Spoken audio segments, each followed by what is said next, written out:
to take their seats and we're going to get started with this afternoon's program. I know we're starting a little late, but we timed that. We're going to be right on schedule as we go through the program. We've had a great program so far. This morning we talked about the information technology piece of the IT reform, and this afternoon we're going to be talking more about program management. So it's my honor to introduce the moderator for this panel, Phil Kiviat. Phil is the president of Guerra Kiviat, and he will introduce our panel. Thank you, Debbie. Well, good afternoon to all of you. Is the microphone coming off without any undue resonance? Fine, good, okay. Well, welcome to the How to Achieve Effective Program Management panel. That's an important title because of a few key words in it that I want to call your attention to, which we intend to make a fuss at this afternoon. And that is the words how to achieve and the word effective. It can be very easy to be a program, project manager, whatever you want to call it, if you don't have to achieve anything, or whatever you achieve is acceptable, and the word effective doesn't count. So it's key that what you do is what you should be doing and that you're doing it well. Our look at program management will be behavioral in the sense that we are concerned with what it takes to be an effective program manager. And it doesn't end with saying, well, you have a certificate, you have a PMI certification, therefore you are rated as a good program manager. If you're in the credentials business, that's good. But if you're in the management business, the efficiency business, the effectiveness business, the world doesn't stop there. So to do this, we have two panelists with us today, and one, let's just call her an advisor, since she just showed up a few minutes ago. And our two panelists have experience in being program managers, managing program managers, and educating program managers. So they kind of cross the spectrum of somebody who should know what they're talking about today. On my left, your right, Jonathan Benett of the Department of Agriculture. You can see his bio in the handout, and you'll see that he has a considerable background in what we're going to be talking about today. And to my right, Andy Gravett of the National Defense University, who spent a lot of time at, among other places, NASA. And we all know NASA's penchant for doing large things successfully, and occasionally not successfully. So Andy may draw upon some of his experience there. Before we start, I'd like to set a few ground rules for the panel. First of all, and this comes as an official government announcement, all speakers are participating in their personal capacity, and the views expressed are their own and do not represent the views of the agency or of the federal government. Okay, now you'll all swear that I said that. I would like, as much as it's possible, to conduct the panel as an interactive discussion with the audience, because we're going to be talking about things that have a diversity of opinion about what's right and what's wrong, and what applies and what doesn't apply. And should something come up that you just feel you really want to comment on, raise your hand, we'll get a mic to you, and you'll take part in the discussion. Now, it may be, we can't do that, we won't get to where I'd like to be, but that is where I'd like to be. Now, regardless of that, we do have comment cards, I believe, and we invite you to fill out the comment cards, and they'll be passed up, and we'll respond to them at the end of the official panel time. Now, to get to the meat of the subject, ineffective program management is the subject that's been written about and pointed at as one of the principal reasons for project failure for many decades. So there seems to be plenty of room for discussion about it. In fact, the first comment on ineffective project management was found in hieroglyphics on a pyramid in Egypt. And I don't believe that anybody has the magic key to operational program project management success. You can write a lot of things about it, but how do you make it happen is another thing. So some of the things we want to talk about, and it's worthwhile for you to think about, is what exactly is it that project managers do? Why did they do it? How did they do it? And who do they do it with? As opposed to who do they do it to? There is a sociological aspect of this. Negotiating, getting people to go along with doing things that they might not believe is exactly right is a skill. Because we don't live in the uniform world. Now we're going to start with Andy Gravett putting the panel subject in context and starting us off with some key thoughts. And what I mean by that is you've heard me switch from project management to program management more than a few times.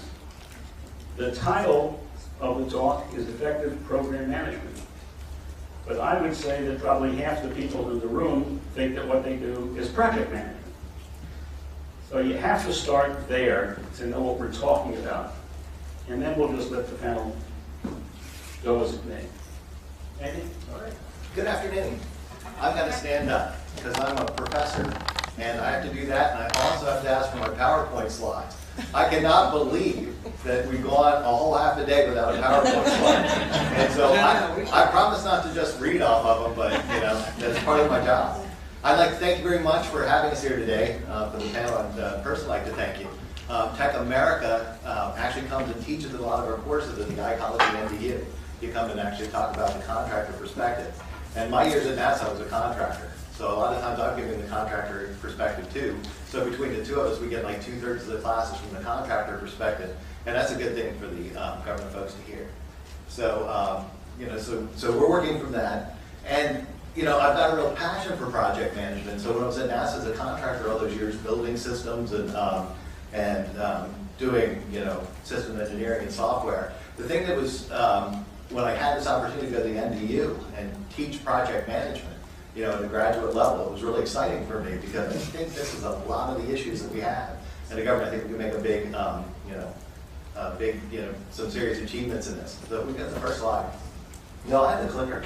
I'm a bad professor. I'm not holding my clicker. What we were just talking about was the definitions. And I think we've had an industry standard definition for a long time of a project and program management. Been a member of PMI for a long time and got my PMP back in 2000. And these are the definitions we use.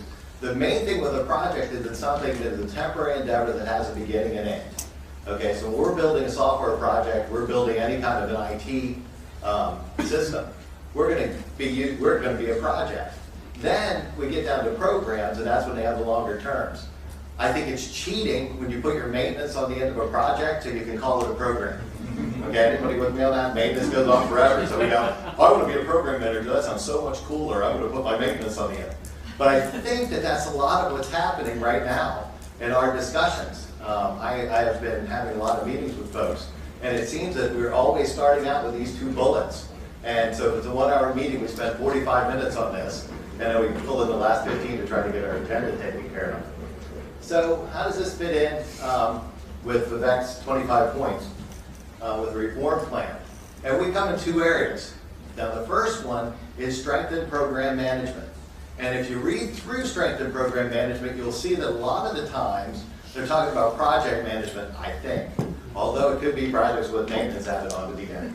So, we talk about program management in here. The thing that's interesting in this second area is we talked about developing the program management career path. That we have to have a career path for program managers. And then in the paper we got today, it's really interesting. That's actually on the front page. Was we've got to get the military, an actual career path for uniformed military folks. And so I think that's interesting. So that's the program management. Then in C, we get into the acquisition. And actually in C is where, you know, what I do ends up coming in. It actually talks about designing and developing IT acquisition professionals. When you get into the acquisition professionals, though, and you start reading it, they actually bring up program management. So in the program management thing, we don't say anything about educating a program management workforce. When we get to acquisition, we say, well, we got to educate an acquisition workforce. And that gets into the other problem that I've had ever since I got here, you know, into the government is, how does acquisition fit in with this project management and with program management? And so is acquisition everything? Because acquisition professionals will tell you it's everything, cradle to grave, from the day we got that first idea to the day we put away the system for good. And so project management is just a subset of that. But then if you actually go to the PMBOK, you'll find out project management's a much bigger thing, with acquisition being a small part of it. And they're actually talking about procurement. And so all these definitions come into play. And I think if you read it real closely, you can see that they're, you know, just like we're having in the panel, we're having some, you know, issues with which ones we're talking about. So those are the 25 points. So I've been invited, as a professor, we end up doing a consulting role a lot. We end up going to a lot of meetings and talking about things. And of course, the thing that we're talking about all the time now is the competencies. What does it take to be a competent program manager / project manager? And we're trying to come up with these. The last meeting I was at had 140 items. And so the folks, after we got the 140 items, said we've got to whittle this down to about 15 to make this useful. And so we had to throw out 125 things that it takes to be a good program manager, and it wasn't working real well. We just took a lot of little things and made them, you know, bigger and rolled them up. But what is it that it, you know, takes? And so I've been in meetings with OPM and Vivek Kundra to talk about this. I've also had a lot of meetings with DoD, and that's where we end up getting this acquisition project management thing going, as we're trying to come up with these competencies to try to find a career path for this. And so, like I say, there, the two big issues are what the definitions are of those things. We keep getting wrapped around the axle with them. And so, I hope that gives us a good definition to start with. Okay, good. Thank you. I don't know how many of you are familiar with Vivek Kundra's dashboard. Everybody here, raise their hand. Okay, that's good. Because most of you will be familiar with what I'm saying. What Gravett is doing is iterative. You know, he's improving it as time goes by.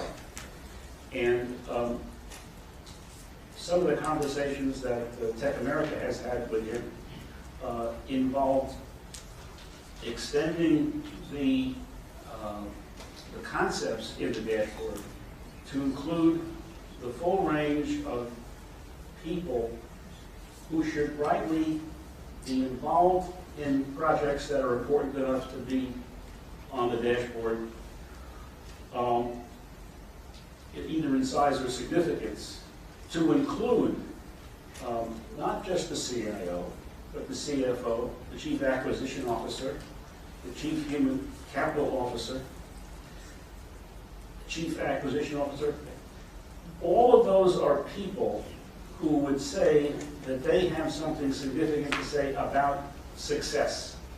They either have to put up capital, they have to put up ideas, they have to put up staff, and any of them along the way is going to be confronted with making a decision about something.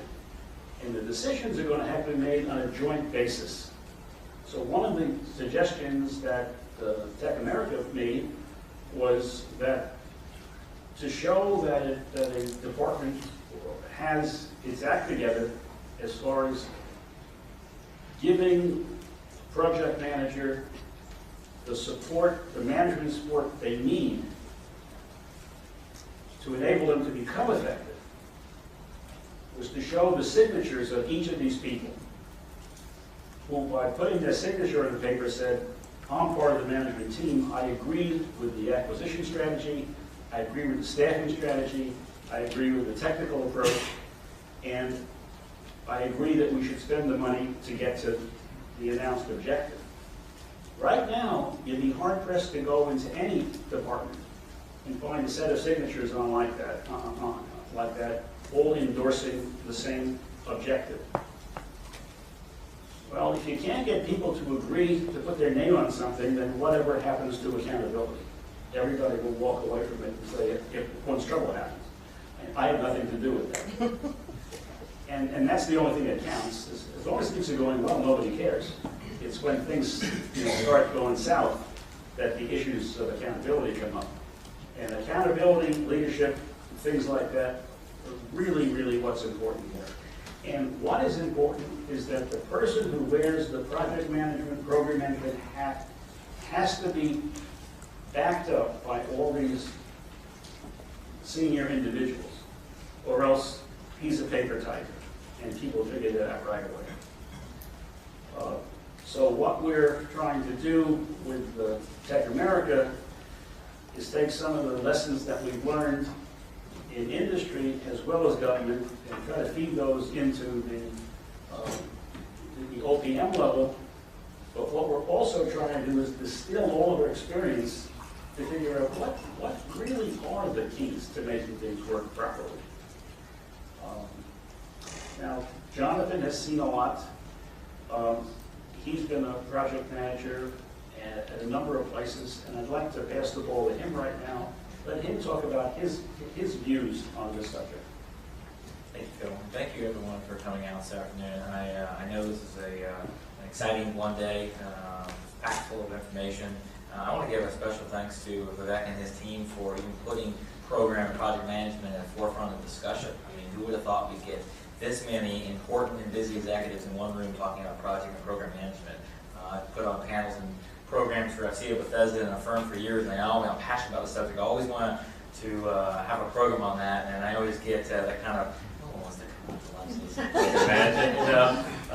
unless it affects a major acquisition or something. So I applaud each of you for taking an interest in the subject area.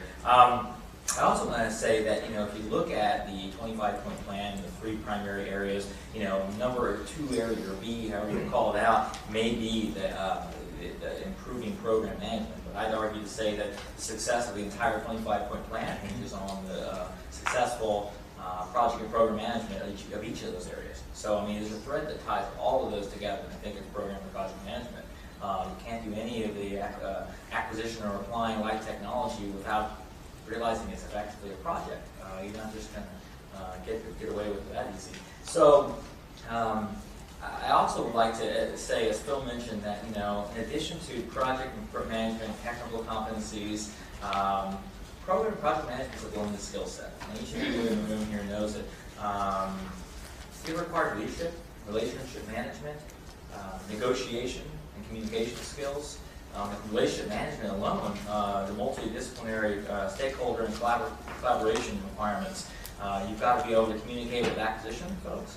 You've got to be able to communicate with the technology, the hardcore geeks in the community and the organization who are going to make sure that the solutions are architected correctly and implemented properly. You've got to be able to communicate with the business and understand what are their drivers, what is motivating them to open their purse strings to you and the CIO group to engage in this project. And of course, we can't do it without our industry community, right? We don't do these things on our own. Even highly leveraged government organizations with government staff relies on the contractor community. You need to be able to communicate with industry. That's one of the areas that I think is most critical. Is that, and I applaud the efforts of the Mythbusters campaign, is that break down a dialogue between industry and government, and yet areas and organizations like TechAmerica, ACT-IAC, Affirm, FCA, who constantly try to break down those barriers. So that's good stuff. Essentially, I mentioned these multidisciplinary or kind of blended skill set requirements. To me, the keys to my success have been gained from each of the unique experiences. And I know, I have worked side by side with many of you in this room in a number of those different roles. And I know that you guys know programs and project management much more than I do. You've had much more experiences or a lot of other people, but it's that combined effort of bringing your unique experiences combined with your government counterpart, with your technology partners to the table, which is ultimately what creates success. But it just kind of taking the kind of thread of those different skill sets. I mean, in my roles in business development, consulting, delivery, and management, both of project managers and of projects. I mean, you have to take all of them to the table every day. So I would say that there's four primary, as I look at it, as four primary areas of consideration, and that's one is collaboration, and that's the things like the technology fellows.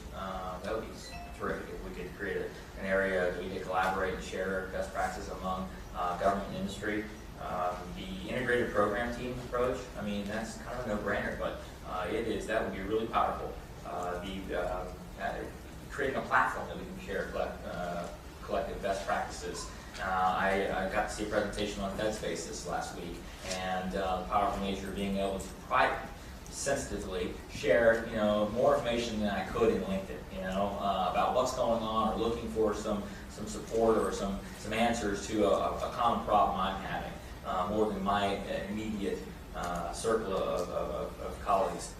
Second would be perpetual definition. As we talked today, there is a problem with the definition of what program management is, and we need to find a true and accepted definition, both agreed upon by the industry and government. I heard, earlier in the day, the comment that I was so excited the tech review was great because we had program managers at the table, business managers, meaning managers from the program. But the definition in that context wasn't the project manager, program manager. So there is, and I know right now there's competency surveys being done. USDA is one of the pilot agencies working with OPM on that to find what the skill sets of that position require, and also to find that definition. Direct hire authority. Right now, one of the things in the 25-point plan talk about direct hire authority, and one of the notes I saw back recently was that we may not have enough meat to make this happen, because the things we're seeing coming back are more of project managers, and what we're kind of thinking program managers are people who manage project managers. Well, I think everyone in the room would agree that you could be an effective program manager and not have supervisory responsibility, and/or you could be a supervisor of, as I was, 17 project and program managers at the trademark office, but I wasn't a program manager. I was responsible for, the 3 major programs at that department or agency. So I think we need to come to a good definition. The next one is executive leadership, technology acquisition, governance, communication with industry. I think, again, that's really important. And the last one, last but not least, is the education and training. As Andy pointed out, I know other organizations are focused on that as well. Need for continuous learning and information exchange on best practices between government and industry, and continuing. It's not just taking the prep course or the online training and taking the test and getting your certificate. There's a reason why they make you have continuous learning and credits and professional development units. Just a couple quick notes. One thing we haven't talked about is the COR responsibility. Every agency is different, and that is a really important, not to be missed point, is that if your COR, or government contracting officers, technical representative, or representative, however you want to call it in your organization, is not the program or project manager responsible for the work, chances are you have a problem. I mean, if you can't rely on someone to make a decision to approve an invoice who's not seeing the delivery of the work, there's a disconnect. So I think that position needs to have a multi-hat, and it does in my agency, and it's very powerful. And that's also come on the upfront on the negotiation of the contract to begin with, through the acceptance of deliverables, and ultimately the person who steps in when there's a need for change and problem resolution. The last thing I want to mention is culture, is that what works in one agency doesn't necessarily work in another. So as a program or project manager, to be effective, you've got to know your business. You need to get to know your business, you need to understand the programs you're supporting, and understand the culture of and the mission of your agency, and how your program supports that mission, and how the culture is going to accept certain best practices or things you bring to the table from somewhere else. Because if you're an effective project manager in the DoD, you come to a warm and fuzzy environment like the Food and Nutrition Service, you need to change your approach. So just think about culture. Well, culture, probably one of the top 3 items in any organization. If you go onto an Indian reservation and you want to help them, you better understand the Indian culture. If you want to sell toothbrushes to the military, you better understand the military culture, because that's where people live. And so that's a very important comment. Today's Please, yes.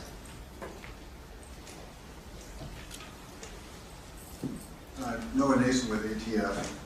Having spent 10 years in the federal government and 10 years as a contractor, I have a couple of comments. There's definitely, obviously, a need for acquisition management. Acquisition is a very complicated process, and people need to understand it. Although the way the government approaches it is very, in my opinion, kind of adversarial, as opposed to the way the commercial market approaches it. And certainly, we absolutely need to have program and project management, but there's a part of management I think that we are lacking, and that's contractor management. You can acquire a program or a project, and you can manage the project, but it doesn't necessarily give you the skill set to manage your contractor partners. At ATF, we have 5 contractors for every Govey, and at NASA we have 15 to every Govey. And my experience in the federal government is a lot of the Govey's approach to the contractors is an adversarial role. And you have to remember the contractors are people too. Well, they are. In the federal government, they're almost always U.S. citizens, and they almost always have secret or top secret clearances, and so they're loyal Americans like us federal folk. Okay, and so that's one thing. I think we have to have contractor management, and one of the things that I would advocate is that I think we ought to have an exchange program. I think that part of the competency that goes with program and project management and acquisition management is understanding. Let's see. One of you said that we need to break down the barriers, and I think the best way to do that is to have a serious exchange program. And then the second thing I'd like to say is that I don't think we're ever going to have seriously well-trained, I'm making a broad brush thing here, but I don't think we're going to have seriously well-trained project and program managers, or for that matter, Govies, until we take seriously that we have to train them. One of the first things that happens is, I know everybody in here, we're all going through that, and the first thing that happens is the training budget gets cut, right? The training budget gets cut, and there's no training. Now, 3 years ago, SOA was the big deal, right? What's the big deal now? 4G, cloud computing, and virtualization. And if you don't train your people, they won't understand the technology, and then they won't be effective program and project managers. So maybe you all can comment on some of that. Well, thank you for your time. yes. Well, I didn't write a list, but I think you have somewhere between 6 and 10 major items that we could spend the rest of the afternoon on, because they're all very significant. Why don't you take a shot? If I could talk to that, having been a contractor for more than 20 years before taking over the job over at the iCollege, we teach the IT project management. We have a certificate, and it's also in our master's program. What's interesting about what we teach is that there are 6 courses that actually make up that program. The first one is IT project management. It's the project management you guys are all thinking of, project management 101, the same kind of stuff that's in the PMBOK. I gotta have my requirements, I gotta have my, content management, how do we keep track of my configuration. But there are 5 more courses included in that. And 2 of them are acquisition, which goes right to the heart of what you're talking about managing a contract.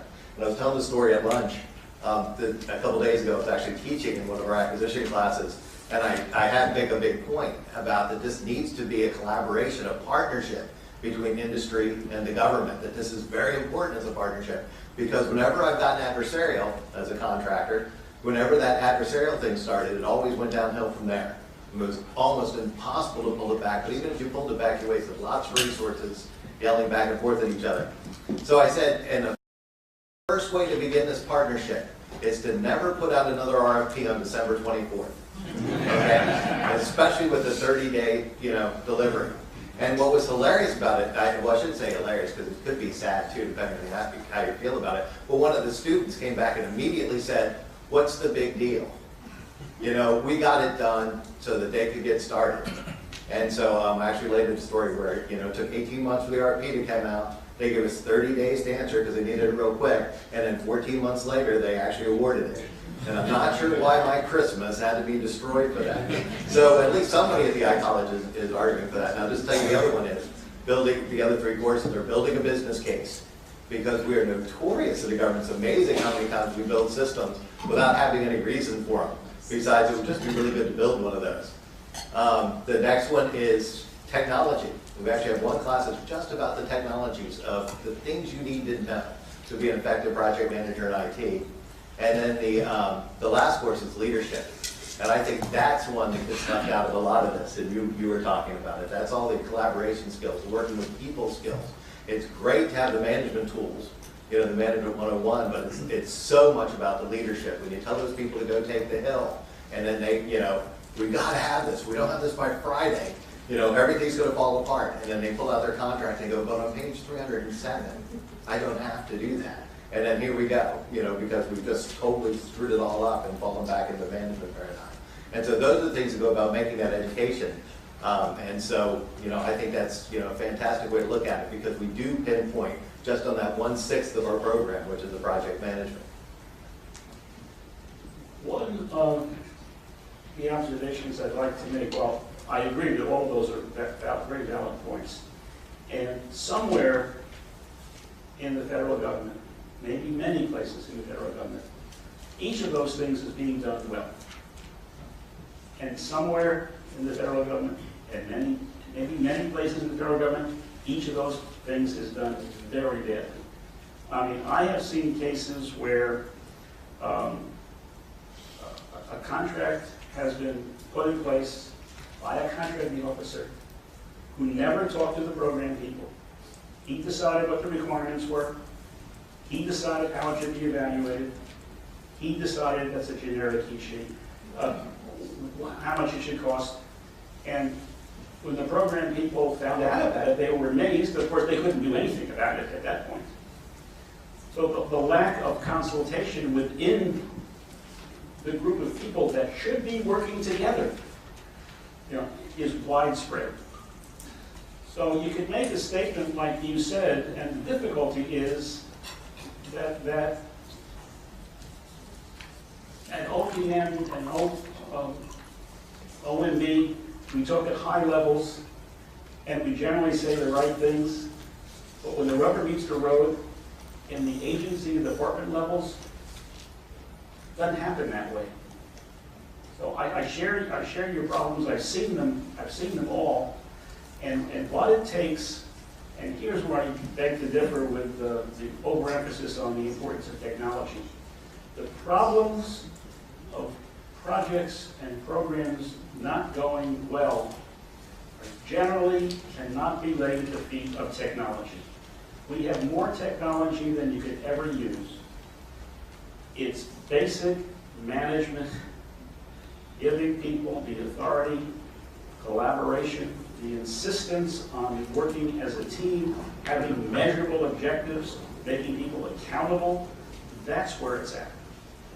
Now, you don't want to have people ignorant of technology, but that's hardly the most important thing that's going on.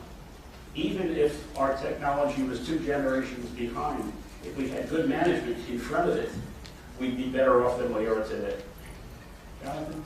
You know, I think you did hit on a number of really key issues that, you know, I could say from experience that managing employees, right, on the private industry versus public sector are vastly different. The stick and the carrot are here, you know, compared to here. I mean, I can give you a huge bonus, I can let you go, I can, you know, document your efforts for 6+ months, put you on performance improvement plan, you make one effort in the right direction and you're back up, you know, versus a cash award maybe, you know, so very different. Managing contractors, very different skill set. So I think that, you know, there's real, you know, there's meat in that. People need to learn and understand how to manage and understand what, you know, understand what's in your contract, but understand also what the motivations of people are. You know, people in general, and also not putting such a stigma on contractor. And everyone in this room knows that there are certain government organizations that are more pro and, you know, more a badges team, right? You don't know who the government person is, the contractor, and the ones that, you know, Jane doesn't talk to Jimmy because Jimmy's a contractor, and Jane goes through her contracting officer before, you know, and that's just got to stop. So I think that, again, back to culture, if we can address some of those issues, we'd be a lot farther than we are now. You mentioned the breaking down the barriers in exchange program. I think that's a great idea because I personally am one of the stories of trying to get into the federal government for 3 years, maybe 2.5, but pretty close to 3 years. I tried to get in, and both through relationship management and also through the traditional KSA approach. And let me tell you, there's an art to writing KSAs. And if you've got a full-time consulting job and maybe a family at home, you don't have a lot of time to write more than a couple of those job vacancies at a time. And then following up with them 18 months later, they're still alive, So I was really excited to, I sat on a panel with a gentleman named Matt Collier from the Office of Personal Management shortly after John Barry was brought into that position. I was so excited that he was brought in as a Stanford, recent Stanford MBA graduate, young, ambitious, excited to make government cool again. That was kind of his job responsibility and his team. And focus on recruiting. Not too long ago we were talking about the brain drain, right? What was going to happen when everybody retired? Well, the economy's kind of slowed that down a little bit. But we need to focus on recruiting and retaining people. Well, we need to make it easier, and not just at the 5 and 7, 9 level. We need to be people who are mid-level management or in their careers in industry come over, and vice versa, come back and ebb and flow. Because if we can literally break down those barriers and allow people mobility easier from private industry to public industry. There are so many talented program project managers in private industry who have been cultivated by your companies, gone through leadership development programs through your companies, who would, I'm sure, I'm speaking for your companies, you'd be happy to loan them to the federal government for public service for a few years. If they can go out and make a difference, and then come back and bring that education experience back to the table when you're responding to an RFP and looking at a program and how to turn something around. So I came from private industry. I plan to go back someday, and I hope to come back to public service. So I think that is a key, and I don't know where we are. I'll be honest, I lost a little confidence given the budget priorities and stuff. I haven't heard a lot, but there was supposed to be a mandate that by November 2011, the KSA approach was going away. It was going to be more of a resume-based approach, correct? I'm sorry, 2010, sorry, November 2010. Veterans preference programs, fully support, believe in it, but we need to, as hiring managers, be able to see who else is on that list and not be blocked from hiring the best candidate for the job. So, are we still on track with those? Okay, great. Now, I got to say though, Jonathan, I'd like to talk to you after the meeting, because I want to find out how you did it. What did you say, 3 years? It took me 25 years to get a government job, and I had to leave NASA. So that's pretty good. And then you know what happened as soon as I got a government job? Everybody know what happened? A pay freeze. Isn't that nice? I'm glad I'm here. Welcome aboard, Amy. Okay, thank you. Okay. I don't know how much time do we have? About 10. Got 10 minutes, lots of time. Anybody come here to hear about anything in particular that we haven't touched on in some way that they would like to bring up?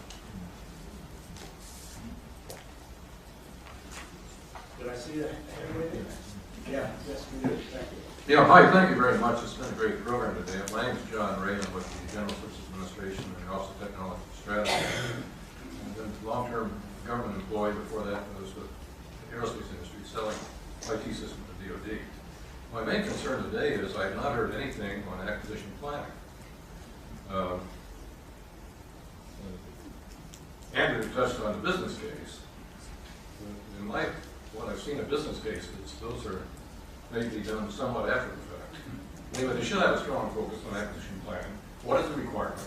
What alternatives were considered? What's the risk assessment issue, etc. Recently, I had a chance to comment on the program management outline that was put out by OPM as being put together for the 25-point plan. No reference whatsoever to acquisition planning or acquisitions, and no reference to working with teams, from your CFO, from the program, from the mission area, acquisition, as well as the CIO shop. You've got to have integrated teams, and if it's a big project, you've got to have those well in advance and well planned. So anyway, I think we've got to get on that track. Well, acquisition plan. I agree with you completely. O&B would agree with you. Gravett has already, on his 25 points, at least 1 point on acquisition. In the group meetings that we've had to discuss those, a project's acquisition strategy is immensely important.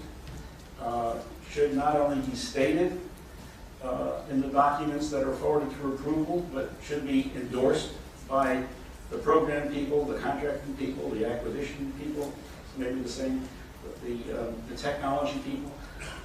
You're right. That is very important. I'm sorry you didn't hear it. Maybe you were subtle about it, but it is absolutely consequential because the best program project in the world can be defeated by a bad acquisition strategy. And I think that there's going to be a number of things that aren't in this discussion as part of the day in 1 hour. And, you know, I wasn't,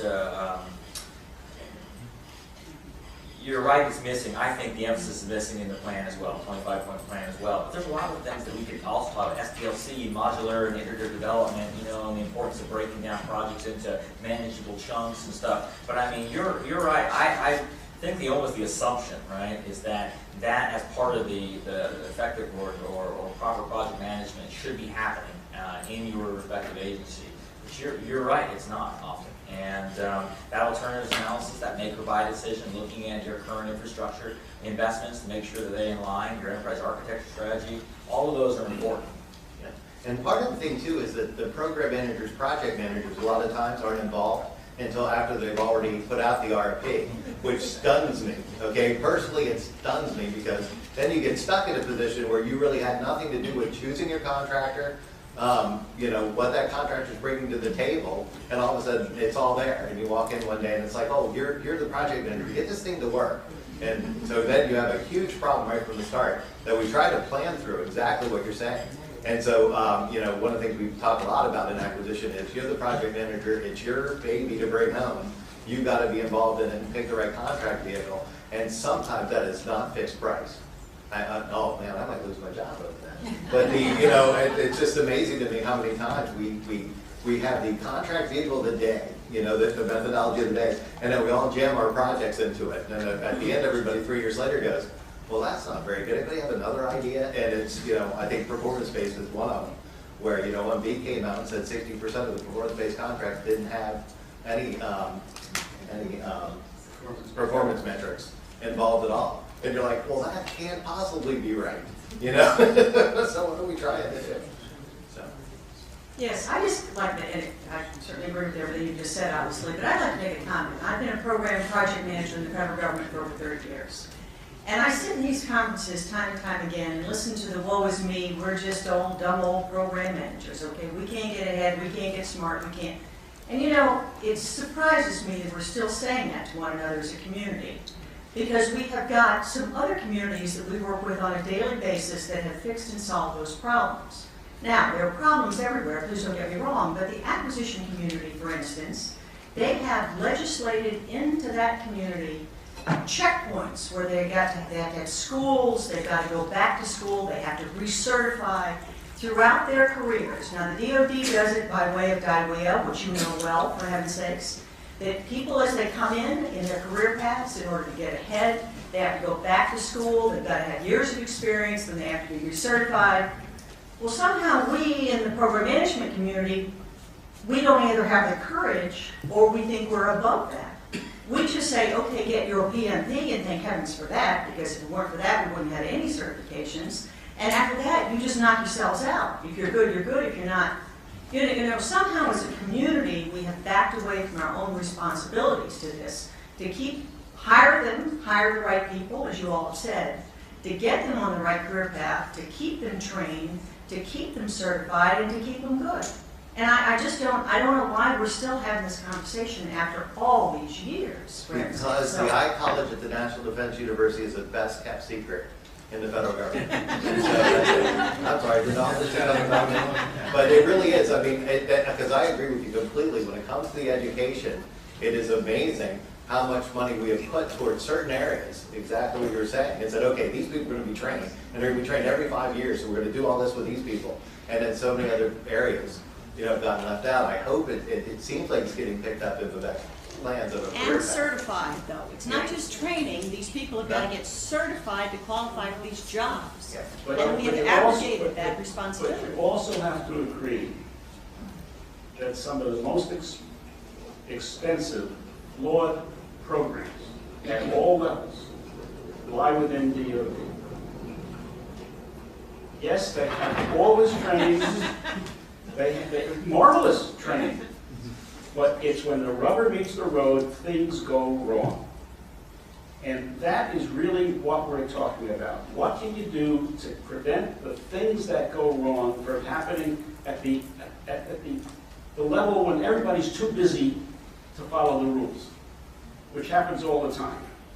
Or is just went to training and they're immediately given something to do, and they haven't even digested the training, but the record shows that they went to training. DOD does that better than anybody else, but they also get into more problems than anybody else of a greater magnitude because that's the nature of DOD. I think the government often causes its own problems by scaling up things beyond people's points to handle them. And there's no understanding that things that get complex don't expand linearly but exponentially. And there's not enough emphasis put on that. People are putting jobs over their head. Thank goodness most of the time that doesn't hold with combat commanders, but it certainly holds with the acquisition community. And a lack of dedicated and qualified resources. You have to do with what you can. But that's what the FACT PPM is supposed to do, along with the FACT CIO certification and those levels. But I can certainly say that, my limited government experience, I've seen a widely varied execution. And Well, but I would get back to a theme, because we only have 2 minutes left. But I said before, it's basic management, blocking and tackling that is often missed. I have seen acquisition organizations where there have been solicitations put out that were protested by companies before they even bothered writing proposals, or proposals that were, or solicitations that were responded to and then people lost and they were protested, and the GAO came back and pointed out egregious errors that never should have taken place because the inadequate management of the contracting workforce. And just know, I mean, everybody tells you there are not enough people in acquisition. They fired 35,000 people some years ago, and they're still trying to get back. And the training is great. The schools are great. But the population, I think, is underappreciated for its importance, and therefore is not given the resources it needs. But this is why this topic is so interesting, because there are so many facets to it. Can I add one more thing to that real quick too? One of the things that because I came out of private industry, project managers don't come out of college. Yet in the federal government they do. Okay, and this was at NASA. I would actually see somebody with 25 years experience on the contractor side running the contract, and this poor 23-year-old kid who was supposed to be the government side of it, wondering why this guy was putting one over on him every week. And it's like, and so in the private industry, we didn't have a lot of the same thing. I mean, we did have PMPs, we did some of this. But what happened is I had to start as a programmer. And I worked as a programmer for a couple of years. I became a tech lead, which meant you got to kind of lead the technical stuff and be a little smart about it, but you didn't actually have to lead a lot of people. You weren't, the supervisor. And then you worked your way up to project manager. And so you had this career path that led you, to this point. So you were fairly educated. You've done all the jobs, which is exactly the same thing that happens in the military, by the way. Nobody starts out as a general, or at least that I know of.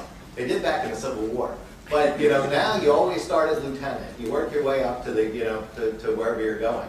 And so I think that's one of the big things we're going to have to do. I think the government, once we gave up doing any of the technical work and things like that, we lost a lot of our capability to develop the kind of people that understand what they're doing once they get up to that management level. And so we'll keep working it. Thank you. Okay, I think we're out of time. Thank you, Jonathan. Thank you, Andy.